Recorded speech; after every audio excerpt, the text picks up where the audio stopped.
10 ఏళ్ళు ఉన్నాం ప్రభుత్వంలో, కానీ ఎన్నడూ నీ ఆనవాళ్ళు దుర్చేస్తా, నేను ఇది చేస్తా, చెరిపేస్తా అనలే. కానీ ఈ ప్రభుత్వం చేస్తున్న కిరాతకపు పని ఏంది అంటే రేవంత్ రెడ్డి గారి ప్రభుత్వం, వాళ్ళు మంచి పనులు చేయరు, చేసిన మంచి పనులు ఆపుతారు. ఇది వీళ్ళ తెలివి. మీరు ఆలోచించండి ఒక్కసారి.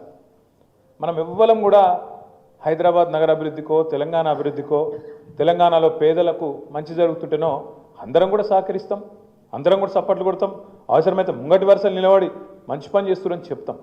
కానీ ఏం జరుగుతుంది వాళ్ళ 16 నెలల్లో?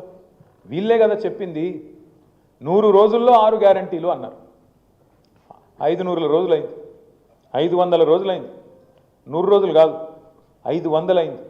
మరి 500 రోజుల తర్వాత ఒక్కటంటే ఒక్క హామీ అమలైందా? ఏదన్నా ఒక్కటి పూర్తిగా చేసినరా? ఒకటే ఒకటి, అది కూడా సగం చేసిర్రు. ఏది? Free bus. అసలు ఎట్లుండే కేసీఆర్ గారు ఉన్నప్పుడు 10 ఏళ్ళు ఒక్క ప్లాట్ కాడికి కానీ, వెంచర్ కాడికి కానీ, ఒక బిల్డింగ్ కాడికి కానీ ఎవడన్నా పోయి దాదాగిరి చేసి కూడా దమ్మున్నోడు లేకుండే. ఈరోజు గద్దళ్ళకి ఇంతకుముందు తమ్ముడు కరెక్ట్ చెప్పిండు, అదే షరాబ్ బండి పడిపోతే దానికి చుట్టూ మొత్తం ఎవరికి అందినంత వాడు దండకపోయినట్టు, దొరికిందే ఛాన్స్ రా ఆయన తంతే గంపల బుట్టలు పడ్డం అన్నట్టు ఎవ్వలకు దోషింది వాళ్ళు. మీరు గమ్మత్ ఏమనిపిస్తుంది అంటే కొన్ని మాటలేమో పెద్దగా చెప్తారు. హైడ్రా ఏంద్రా బై హైడ్రా అంటే, హైడ్రాతోని ఆస్తులు కాపాడుతాం.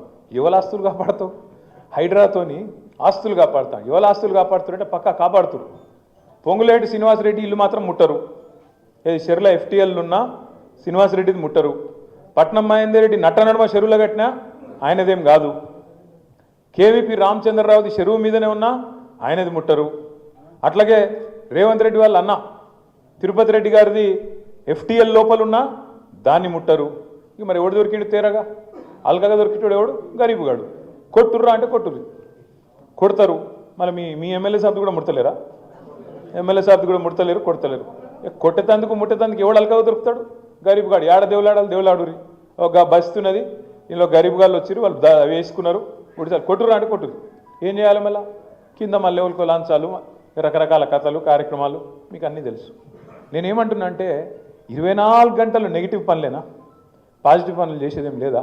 ఏది? ఆడపిల్లలకు 2500 ఇచ్చేందుకు పైసలు లేవు, రైతులకు రైతు బంధు ఇచ్చేందుకు పైసలు లేవు, రైతు రుణమాఫీ చేసేందుకు పైసలు లేవు, తులం బంగారం ఇచ్చేందుకు పైసలు, విద్యార్థులకు స్కూటీలు ఇచ్చేందుకు పైసలు.